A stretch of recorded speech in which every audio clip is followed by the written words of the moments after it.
Topic लेकर के आए हैं जिसका नाम है सुपरफ्लुअस यूज ऑफ वर्ड्स, है ना, जिसको आप सुपरफ्लुअस कहते हैं। ये सुपरफ्लुअस मतलब होता है यूजलेस, यूजलेस, या आप ऐसे कह सकते हैं नॉट रिक्वायर्ड, या आप इसको कह सकते हो बेटा नॉट रिक्वायर्ड, ठीक है, उसकी वहां पर आवश्यकता नहीं होती, ठीक है। I mean to say that when there is no use of word और there is no requirement of the words, that expression is called superfluous, ठीक है। जैसे हम मान लेते हैं एक सिंपल सी बात है, इसमें आप कहोगे सर इसमें टॉपिक कौन कौन सा आता है, तो आप ये समझ के चलो बेटा इसमें हर टॉपिक आता है। आप कोई भी ग्रामर का टॉपिक भी ले सकते हो, वोकैब का भी टॉपिक ले सकते हो। अब ये समझ लीजिए कि एक प्रकार से मिक्स टाइप का है, मिसलेनियस एरर टाइप का होता है। ग्रामर का भी है, वोकैब का भी आता है, वर्ड पावर का भी सब कुछ उसमें बना हुआ है। इसको क्वेश्चन के आधार पे ही हम लोग जितने टॉपिक पढ़े अलग अलग ना, उसमें से कुछ चीज़ें आप दूसरे चैप्टर में पढ़ चुके होंगे, ठीक है। तो थोड़ा सा बात को समझे, इसमें क्या करना है हमको, ऐसे शब्द नहीं यूज करने हैं जिसका मीनिंग कहीं और मिला हुआ है, ठीक है। जैसे मान लीजिए एक बड़ी सिंपल सी बात हम आपको समझाते हैं, जैसे हम कहें यहाँ पर the pen is red in colour, मान लीजिए हम बोलते हैं, ठीक है।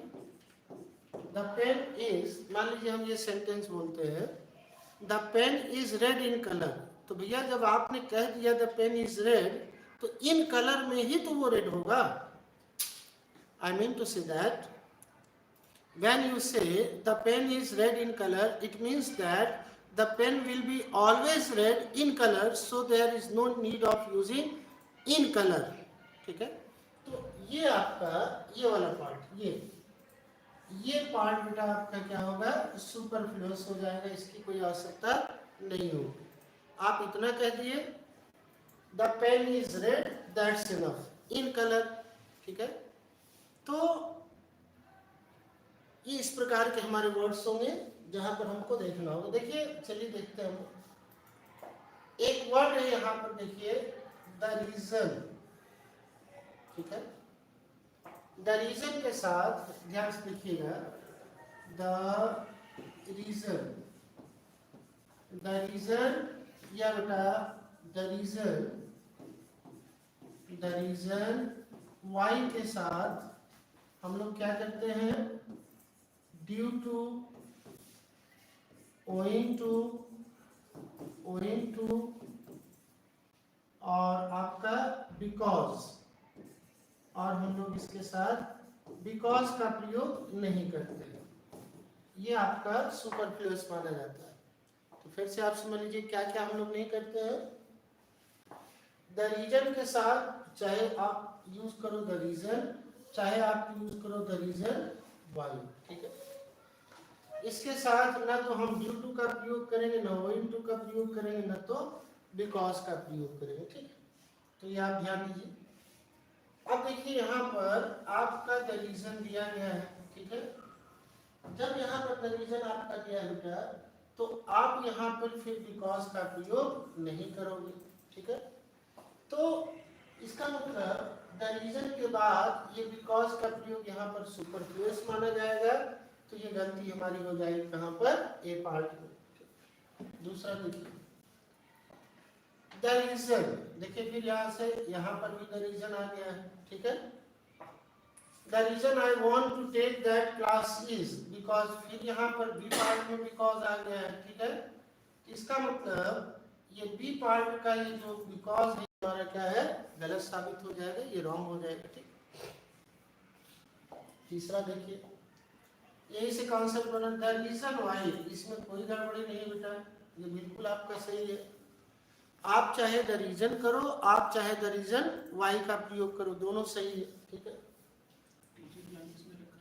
तो क्या गड़बड़ी हो गई, फिर वही गड़बड़ी एग्जामिनर ने दे दिया क्या, बिकॉज की गड़बड़ी किया है इन्होंने। अगला देखिए, अगले क्वेश्चन में फिर चलिए यहाँ पर, ये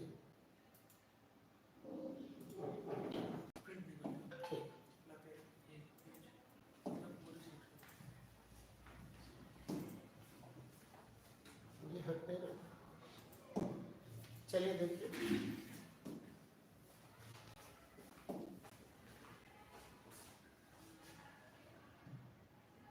चलिए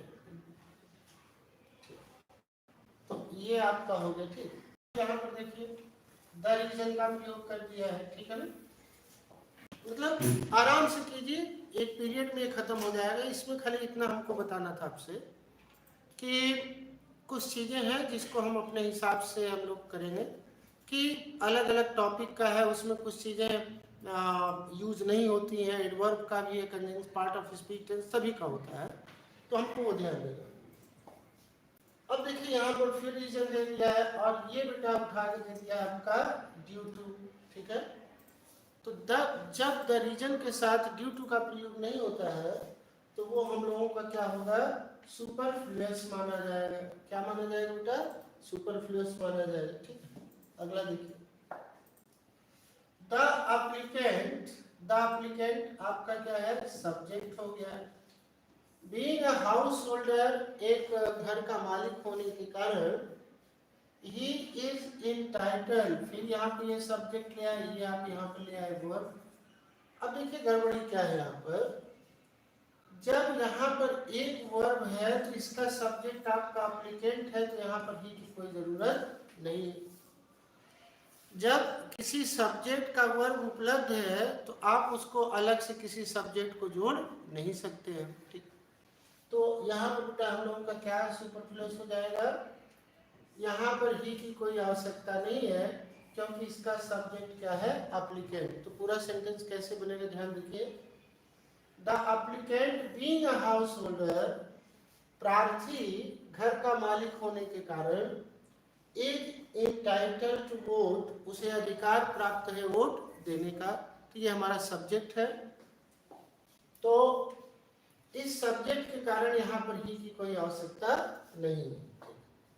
दूसरा देखिए, this is the new computer, computer which my father bought it. अब बताइए जब यहाँ पर दिस का प्रयोग कर दिया है तब फिर हमें इट की आवश्यकता नहीं। क्यों, क्योंकि दिस और इट दोनों सेम सेंस के लिए प्रयोग करें, दोनों इंडिकेशन करें, ठीक है। जब दोनों का माध्यम से इंडिकेशन हो रहा है, ठीक है, जब दोनों इंडिकेट कर रहे हैं, हाँ, तो उस कंडीशन में आप यहाँ पर क्या करेंगे, आप दिस का प्रयोग पहले कर दिए हैं तो यहाँ पर इट जो है ये बेटा आपका सुपरफ्लुअस माना जाएगा, मतलब इसकी यहाँ पर कोई आवश्यकता नहीं थी। There is no use of using it in the sentence, ठीक।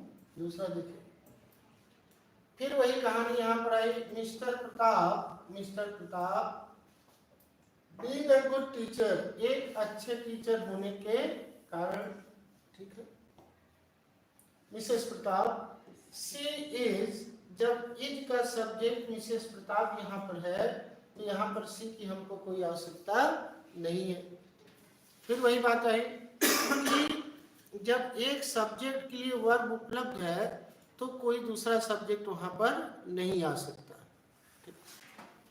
ये आपका सेंटेंस था। अगले क्वेश्चन पे आइए, देखिए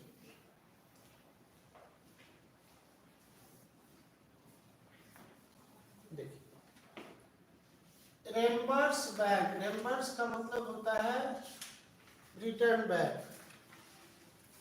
कुछ वर्ड्स ऐसे होते बेटा जिसमें एक से ज्यादा वर्ड छिपे रहते हैं, जैसे मान लीजिए यहाँ पर आपने एक वर्ड लिखा रिटर्न, ठीक है, रिटर्न, तो रिटर्न का मतलब होता है कम बैक, कम बैक, यही। अच्छा, अब यहाँ पर रिटर्न के साथ अगर प्लस आप बैक कर देते हैं तो ये क्वेश्चन आपका गलत हो जाएगा, ठीक है। उसी तरह से रैम्बर्स में भी होता है रिटर्न बैक, ठीक। तो जब उसका मतलब रिटर्न बैक होता है तो इसका मतलब यहाँ पर बैक की कोई आवश्यकता नहीं है, ठीक। दूसरा, when Darun heard the news that his father had been hospitalized, he cancelled his trip and returned back। फिर वही बात आ गई, रिटर्न में बेटा बैक यहाँ पर क्या है, छिपा हुआ है, ठीक है। रिटर्न में बैक यहाँ पर क्या है, छिपा हुआ है, और नंबर्स में भी बैक आपका छिपा हुआ है। इसका मतलब ये है, अगर किसी शब्द में किसी वर्ड की मीनिंग छिपी हुई है तब उसको हम अलग से यूज नहीं कर सकते। ठीक, चलिए देखिए। When the road became too slippery, जब ज्यादा स्लिपरी हो गया तब क्या हुआ,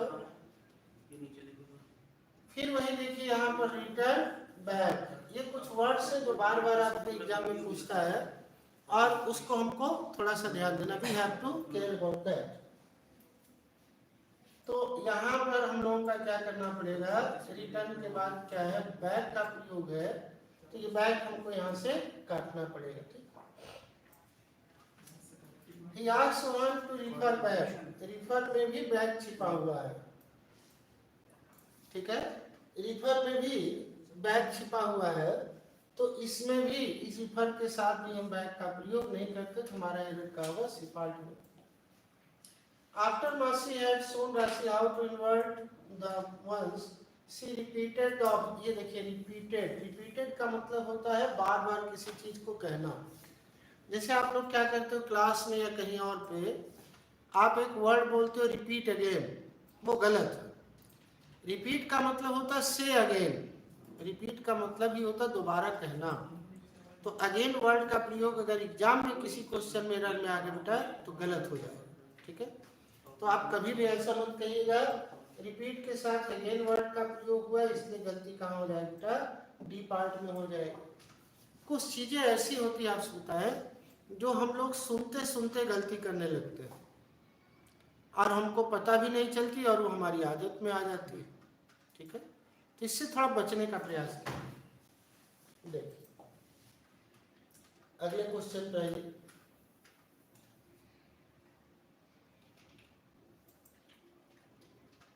देखिए,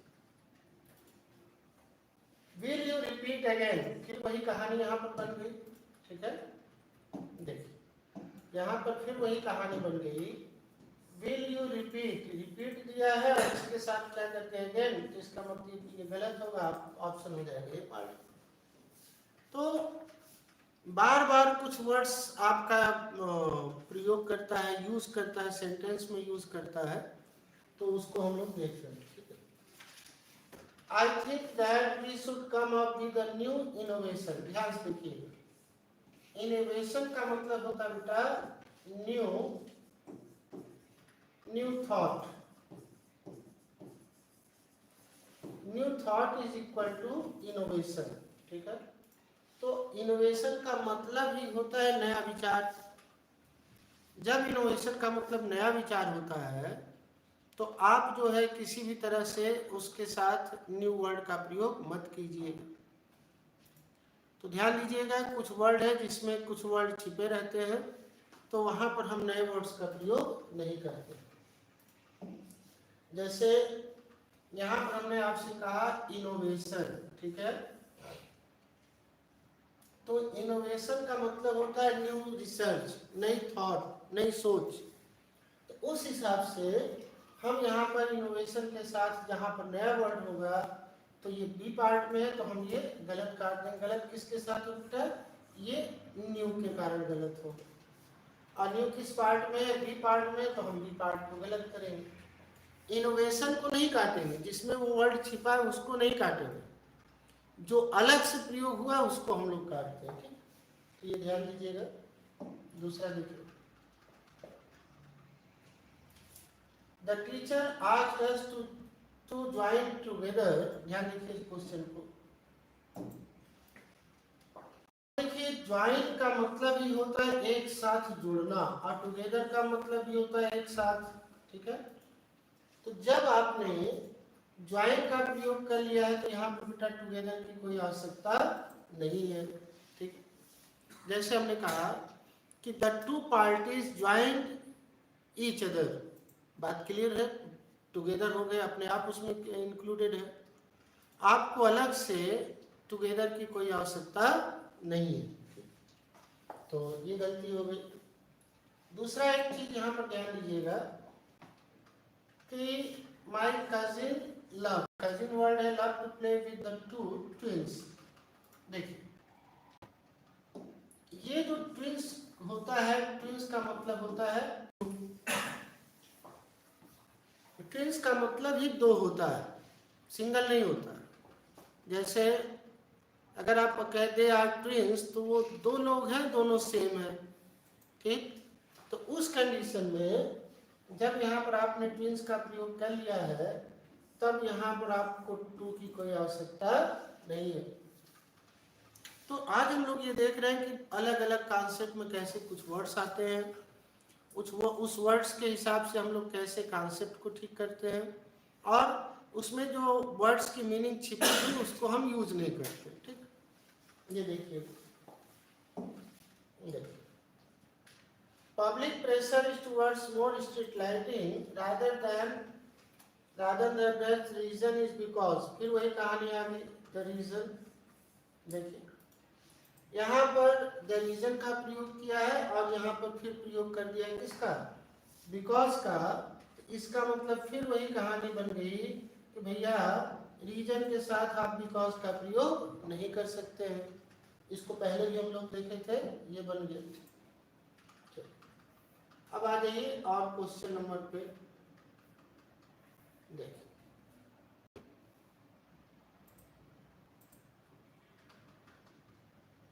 अब इधर आकर देखिए बेटा, देखिए क्या बोला गया है, हार्डली। हार्डली आपने कंडीशन में पढ़ा होगा, हार्डली के साथ हम लोग सडनली का प्रयोग नहीं करते, दोनों का एक मीनिंग है। तो जो मीनिंग हार्डली का है वही मीनिंग क्या है, सडनली का है। तो आपने जब हार्डली का प्रयोग कर दिया है तो सडनली का प्रयोग नहीं होगा, तो इसका मतलब सडनली किस पार्ट में है, सी पार्ट में है, इसलिए आपकी गलती किस में आएगी, सी पार्ट में आएगी। दूसरा क्या है, I came to school at the same usual, ध्यान रखिएगा, सेम और ये बेटा यूजुअल, सेम यूजुअल, ये दोनों, मैं थोड़ा बगल लगा, आप देखें, सेम और यूजुअल ये दोनों एक वर्ड है, सिमिलर वर्ड्स हैं, इसलिए यहाँ पर आप या तो सेम का प्रयोग करें या तो यूजुअल का। सेम का प्रयोग हो गया, इसलिए यूजुअल का प्रयोग गलत होगा, तो ये गलती हो जाएगी आपकी कहाँ पर, सी पार्ट में, ठीक। अगले क्वेश्चन को देखें, देखिए, I came to school at the same, the interviewer मतलब जो इंटरव्यू लेने वाला व्यक्ति था, ठीक है, आज द कैंडिडेट से उसने पूछा to what district he came from, ठीक है। अब ध्यान रखिए, जब यहाँ पर टू का प्रयोग हो गया है तो यहाँ पर ये फ्रॉम की आवश्यकता नहीं है। अगर टू नहीं होता तो फ्रॉम की आवश्यकता हो सकती थी। तो बेटा इस चीज को आप ध्यान दीजिएगा कि कभी कभी ये किसी भी टॉपिक से हो सकता है, तो आपको ये चीज ध्यान देना है। हालांकि हमने कुछ टॉपिक को मिक्स करके आपको बताया कि कुछ वर्ड्स ऐसे हैं जिसमें जो सिनोनिम टाइप के होते हैं, जिसमें कुछ वर्ड्स छिपे रहते हैं, तो उसको आपको थोड़ा सा ध्यान देना पड़ेगा। चलिए,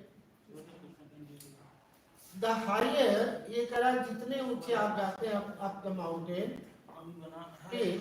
द कूलर वी फील, उतना ही ज्यादा हम ठंडा फील करते, ठीक है। ध्यान देखिए क्वेश्चन की वैरायटी देखिए, ये जो पीक वर्ड है ना, पीक वर्ड, पीक, ये जो आपका पीक वर्ड है, ये माउंटेन की सबसे ऊपरी चोटी के लिए प्रयोग होता है, top of the mountain. Peak का मतलब ये होता है कि टॉप ऑफ द माउंटेन, ठीक है।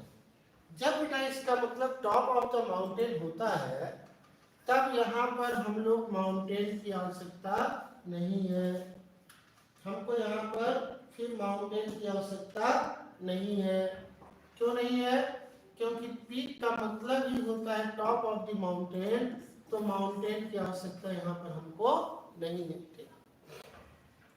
अच्छा, दूसरा है mister Srivastava suggestion involve public support of a mass transit system to move large masses of people, ठीक। मास ट्रांजिट, एक बार मास आया फिर मासेस आया, इसका मतलब इसको दो बार रिपीट करने की जरूरत नहीं है। तो सिनोनिम वर्ड्स जब बार बार रिपीट होता है तो उसको रिपीटेशन की हमको आवश्यकता नहीं होती। तो ये कुछ कॉमन टाइप का साइकोलॉजिकल क्वेश्चन बनते हैं जिसको आपको पहले से हर चैप्टर में से जानना पड़ेगा। ठीक है, देखिए अगले क्वेश्चन को देखिए। Please resume. रिज्यूम का मतलब होता है स्टार्ट अगेन। आप जब टेलीविजन चलाते हैं, मोबाइल चलाते हैं, तो रिज्यूम वर्ड का यूज होता है। इसका मतलब स्टार्ट अगेन। ठीक है, तो जब इसका मतलब स्टार्ट अगेन होता है तो इसके साथ हम लोग यहाँ पर अगेन वर्ड का प्रयोग नहीं करेंगे। ठीक है, दूसरा देखिए, you must come to me this afternoon at 4 PM। अब देखिए जब यहाँ पर एट 4 PM दिया है तो ये PM क्या इशारा कर रहा है बताइए। ये जो PM है 4 PM अगर आपने कह दिया तो क्या यहाँ पर आफ्टरनून की कोई आवश्यकता रह गई क्या? देखिए क्वेश्चन को, उत्तर दीजिए। आप क्वेश्चन को ध्यान से देखिए। जब यहाँ पर आपने 4 PM का प्रयोग कर लिया, देखिए यहाँ पर जब यहाँ पर आपने 4 PM का प्रयोग कर लिया है तो क्या ये आफ्टरनून की आवश्यकता है? यहाँ बोलिए, आफ्टरनून की वहां पर कोई आवश्यकता नहीं बेटा। तो इसका मतलब 4 PM सही है, आफ्टरनून गलत है, तो इसका मतलब गलती कहाँ होगी? सी पार्ट में। आप कहोगे सर आफ्टरनून क्यों, 4 PM को आप गलत कर दीजिए। देखिए हटाया उसको जाता है जिसमें सिंगल वर्ड हो। आफ्टरनून में केवल सिंगल वर्ड। देखिए आफ्टरनून का मतलब आफ्टरनून हो गया और 4 PM का मतलब टाइम भी हो गया। यहाँ पर देखिए 4 एक टाइम भी हो गया और आपका ये क्या कहते हैं PM, ये आपका आफ्टरनून वाला टाइम भी बता रहा है। तो ऐसे शब्दों को हम नहीं हटाते हैं जो सिंगल डबल, बल्कि हम ऐसे शब्दों को बेटा हटाते हैं जिसमें सिंगल मीनिंग आता हो। ठीक, चलिए आगे क्वेश्चन को किया जाए। देखिए क्वेश्चन को यहाँ पर, you must come to me this afternoon, ये तो हो गया। आई फाइंड इट इम्पॉसिबल, ध्यान देखिए ये कह रहा है कि I find it impossible to endorse on the back. Endorse का मतलब होता है बैक, टर्न बैक। तो यहाँ पर बैक इसमें इंक्लूडेड है, इसलिए ये बैक का प्रयोग गलत होगा। इसलिए बेटा गलती हमारी कहाँ होगी? बी पार्ट में पाई जाएगी। तो इस तरह से गलती इसमें समझ में आ रही है आपको कि अगर कोई वर्ड किसी में छिपा हुआ है तो टर्न बैक, इंडोर्स का मतलब टर्न बैक, पीछे की तरफ लगा हुआ या बैकअप करना किसी का। तो इंडोर्स में बैक इंक्लूडेड है, इसलिए बैक का प्रयोग यहाँ पर गलत होगा और ये पार्ट होगा बी। अगला देखिए, the members were completely, completely का मतलब होता है पूरी तरह। अनएनिमस, अनएनिमस मतलब एक मत। तो जब एक मत है तो पूरी तरह होंगे ही, तो कंप्लीटली की यहाँ पर कोई आवश्यकता नहीं है। तो इसका मतलब कि हम लोगों का क्या हो जाएगा? बी पार्ट हो जाएगा। ठीक है, अगला क्वेश्चन देखिए, दे सून फॉर्म्ड ए टाकेटिव ल्यूकेशियस। ये देखिए वर्ड टाकेटिव, ये वर्ड आपका क्या है? टाकेटिव है। ठीक है, ये वर्ड आपका क्या है? ल्यूकेशियस है। ठीक है, दोनों आपस में क्या है? सिनोनिम है। दोनों आपस में क्या है? सिनोनिम है। तो आपको भी बताया दो वर्ड जो आपस में सिनोनिम है, ठीक है, उनका हम लोग प्रयोग नहीं कर सकते हैं। तो ये जो वर्ड आपका है टाकेटिव, टाकेटिव मतलब भी बातूनी होता है, ल्यूकेशियस मतलब भी बातूनी होता है। ठीक है, तो इस तरह से हम लोग क्या करते हैं कि इस तरह से क्वेश्चन को हम लोग क्या करेंगे? बना लेंगे। ये दोनों एक साथ प्रयोग नहीं होंगे, इसका मतलब हमारा पार्ट कहाँ होगा? बी पार्ट होगा। ठीक, चलिए अगला देखिए, I do not believe the medical profession has completely monopoly. ध्यान से, मोनोपोली, मोनोपोली और कंप्लीट दोनों सेम है, तो मोनोपोली के साथ हम कंप्लीट का प्रयोग नहीं करेंगे, तो ये हमारा क्या होगा, सी पार्ट हो जाएगा बेटा। ठीक है, अगला देखिए, the house was visible to the eye. देखिए यहाँ पर विजिबल का, विजिबल जब चीज होगा तो आंखों से ही दिखाई देगी। अब आप ये बताओ, जब विजिबल होगा ये आंखों से ही दिखाई देगी,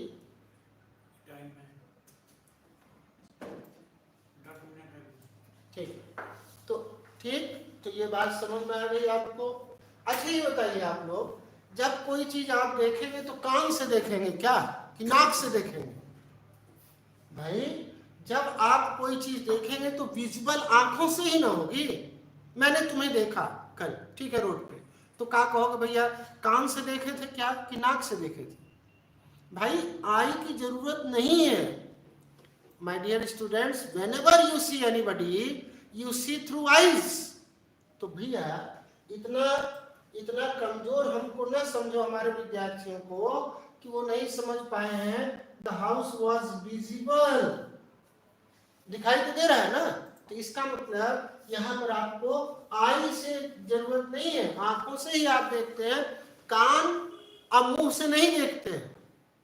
क्या भाई, कल मैंने एक एक्सीडेंट देखा तो किससे देखे आप? कान से, मुंह से देखे हैं कि नाक से देखे कि नोज से देखे हैं? तो बेटा वही बात है, एकदम कॉमन सेंस क्वेश्चन है, वेरी कॉमन क्वेश्चन। और ये कहो कि इसमें किसी टॉपिक से रिलेटेड हो तो हो भी सकता है और नहीं भी हो सकता है। It depends on the examiner कि एग्जामिनर किस टाइप का क्वेश्चन बना। देखिए बना दिया क्वेश्चन आपका, द हाउस वॉज, घर जो था, विजिबल था to the eye across the valley, valley के घाटी के बाहर वो विजिबल था, दैट्स ओके। तो इसका मतलब यहाँ पर आई की कोई आवश्यकता नहीं। हाँ, इसकी अगर आप हिंदी करोगे तो हिंदी में कोई गड़बड़ी नहीं पैदा होगी। Hindi is quite clear. आंखों से मैंने दूर का दृश्य देखा, हिंदी आप कैसे भी करो उससे कोई मतलब नहीं, इंग्लिश को, इंग्लिश गड़बड़ नहीं होनी चाहिए, समझिए। ठीक, चलिए अगला क्वेश्चन देखिए। अगले क्वेश्चन बेटा थोड़ा सा ध्यान देखिएगा, क्या दिया गया है। ठीक, ये देखिए, थोड़ा सा और ऊपर कर लें। बहुत बढ़िया, आप लोग बहुत बढ़िया उत्तर भी दे रहे हो। ठीक, देखिए थोड़ा सा और सेव कर लें। ठीक, चलिए आइए। बरखा मस्ट पुट समथिंग, बरखा को अवश्य ही कुछ चीज रखनी चाहिए। ठीक है, कोई दिक्कत नहीं है। By for the future year to come. ठीक, देखिए क्वेश्चन देखिएगा, दो वर्ड नहीं दिखाई दे रहा, कौन कौन सी चीज सेम है, सेम वर्ड्स का यूज हुआ है, वाच कीजिए, दिमाग लगाइए, कौन कौन सा वर्ड सेम है, उसको नहीं देना चाहिए। देखिए थोड़ा सा दिमाग लगाइए, देखिए ध्यान से देखिए।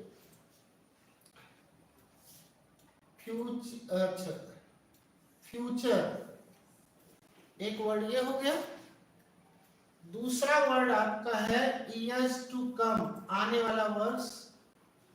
ठीक, the future, years to come दोनों सेम नहीं है भाई। अगर हम कहें I will meet you in future, तो फ्यूचर क्या, आने वाला टाइम है ना, फ्यूचर है। या हम कहें I will meet you years to come, आने वाले वर्ष में मैं तुमसे मिलूंगा, तो इसका मतलब फ्यूचर ही ना वो। ठीक है, तो अब देखिए क्या कहानी इसकी। देखिए इसका मतलब गलती सी पार्ट में हुई भैया। गलती किस पार्ट में हुई? सी पार्ट में हुई। कैसे हुई? ऐसे हुई। कैसे ऐसे हुई? फ्यूचर का मतलब आने वाला वर्ष होता है, तो आपको इसकी आवश्यकता नहीं है। ठीक, ये हुई कहानी। अगला देखिए, my experiment with the truth, सत्य के साथ मेरा अनुभव। ये गांधी जी की आत्मकथा है। आप जानते हैं महात्मा गांधी, वही महात्मा गांधी जिनको अंग्रेजों ने लात मार करके बाहर फेंक दिया था, फिर वो संघर्ष करने लगे साउथ अफ्रीका में, वही महात्मा गांधी। ठीक है, जिसकी जिनकी फोटो नोट पे लगी रहती है, आप आराम से उसको रख लेते हैं या किसी को दे के अपना काम करा लेते हैं आराम से। ठीक है, तो वही महात्मा गांधी बेटा जो नोटों पे छपे हुए हम लोगों के, जो हम लोगों के आदर्श हैं, हम लोगों के राष्ट्रपिता कहा जाते हैं, उन्हीं की किताब है माई एक्सपेरिमेंट विद ट्रूथ, सत्य के साथ मेरा अनुभव। बड़ी अच्छी किताब है, कभी आपको मिले तो लेके पढ़ लीजिएगा, क्योंकि आप लोग पढ़ने के शौकीन, इसलिए आपको कह रहा हूँ। ठीक है, थोड़ी सी कहानी देखिए क्या बनती है यहाँ पर। देखिए, my experiment with the truth is M K Gandhi's own का मतलब खुद का ऑटोबायोग्राफी। गजब भाई, ऑटोबायोग्राफी, ऑटो का मतलब ही होता है सेल्फ, ऑटो का मतलब सेल्फ होता है, खुद का। तो भैया जब ऑटोबायोग्राफी का मतलब खुद का होता है, तो ऑटोबायोग्राफी होने के कारण यहाँ पर ओन की आवश्यकता नहीं है। ठीक है, चलिए अगले क्वेश्चन पे। द माउंटेन क्लाइंबर्स, माउंटेन पर चढ़ने वाले, ठीक है, कोई दिक्कत नहीं यहाँ तक। प्रोसीडेड, प्रोसीडेड का मतलब बेटा आगे बढ़े, प्रोसीडेड का मतलब क्या होता है, आगे बढ़े। फॉरवर्ड का मतलब क्या होता है, आगे। ठीक है, तो इसका मतलब दो हुआ यहाँ पर, फॉरवर्ड, सॉरी प्रोसीड के बाद ये क्या है, फॉरवर्ड। जब प्रोसीड का मतलब एक्चुअली आप जान लीजिए, ये होता है गो फॉरवर्ड, गो फॉरवर्ड। जब प्रोसीड का मतलब गो फॉरवर्ड होता है, तो भैया फिर आप जो है फॉरवर्ड का अलग से प्रयोग नहीं कर सकते हैं। ठीक है, तो ये का फॉरवर्ड का प्रयोग यहाँ पर तब गलत मान लिया जाएगा। ठीक है, चलिए। दीपक एंड हिज वाइफ निधि, ठीक है, दीपक है, उनकी वाइफ निधि है। कंपीटेड टुगेदर, कंपीटेड का मतलब प्रतियोगिता करना, साथ साथ। ठीक है, in the musical talent show, musical का, म्यूजिक का टैलेंट शो। ठीक, अब आप देखिए यहाँ पर कंपीट, कंपीट मतलब प्रतियोगिता करना, साथ साथ। जब कोई कंपीट करेगा तो साथ साथ ही होगा, वो अलग नहीं होगा। कंपटीशन एक ही बिंदु पे एक इक्वल किया जाता है, तब उस स्थिति में हम टुगेदर का प्रयोग नहीं करेंगे। ठीक, एनी, ध्यान देखिए, any all of the loss. अब या तो आप एनी का प्रयोग कर लीजिए या तो आप ऑल का प्रयोग कर लीजिए। एनी और ऑल का प्रयोग बेटा हम लोग एक साथ नहीं कर सकते। ठीक है, हम लोग एनी और ऑल का प्रयोग एक साथ नहीं कर सकते हैं। या तो आप एनी का प्रयोग कीजिए या तो ऑल का प्रयोग कीजिए। ठीक है, चलिए तो क्वेश्चन हम लोगों का और है, वी शैल कंबाइन, हम लोग कंबाइन करेंगे the three department into one. ठीक है, तो यहाँ पर क्या गड़बड़ी है, ध्यान दीजिएगा। वी शैल कंबाइन, हम लोग कंबाइन करेंगे द थ्री डिपार्टमेंट। अब ये बताइए आप लोग सब, जब हमने कह दिया, जब यहाँ पर कह दिया वी शैल कंबाइन, हम लोग कंबाइन करेंगे द थ्री डिपार्टमेंट्स, तो आप बताइए जब तीन डिपार्टमेंट कंबाइन करेगा तो ऑटोमेटिक कितना होगा, वो 4 हो जाएगा, 2 हो जाएगा, ऑटोमेटिक बेटा एक ही बनेगा। तो इसका मतलब कुछ चीजें होती जो हिंदी से क्लियर नहीं होती है। तो यहाँ बेटा हम लोगों का क्या होगा, 1 गलत है तो गलती कहाँ पर हो जाएगी, सी पार्ट में हो जाएगी। ठीक है, नेक्स्ट अगला देखिए, वी हैव 4 डिफरेंट। ये तो बहुत आसान हो गया भाई, जब यहाँ पर डिफरेंट और काइंड है तो आप डिफरेंट और काइंड को एक साथ प्रयोग नहीं कर सकते हैं। ठीक है, हम लोग डिफरेंट और काइंड का प्रयोग एक साथ नहीं कर सकते बेटा, या तो आप डिफरेंट का प्रयोग करो या तो काइंड, दोनों को एक पार्ट में दिया है तो बी में दिया। अब आप कहेंगे सर मान लो काइंड को सी में देता तब जो पहले सही जो बाद में हो गलत, ठीक। तो कुल मिला बेटा बात इतनी सी है कि सुपरफ्लुअस का जो टॉपिक है वो एक मिक्स टाइप का टॉपिक है, मिसलेनियस टाइप का टॉपिक है, और उसमें ज़्यादातर ऐसे वर्ड्स देते हैं जिसमें किसी दूसरे का मीनिंग छिपा होता है। जैसे आप कहें नहीं रिपीट अगेन, रिपीट का मतलब ही होता है दोबारा कहना, तो उसको हम अगेन नहीं यूज़ करते हैं। तो ये टॉपिक हम लोगों ने कॉन्सेप्ट भी सीखा और कुछ क्वेश्चन भी हम लोग सीखे। कल हम लोग बेटा अगले टॉपिक की तरफ चलेंगे और वो टॉपिक हमारा होगा सेंटेंस अरेंजमेंट, जो 10 क्वेश्चन आपके एनडीए में सीधे सीधे पूछता है। Thanks nice.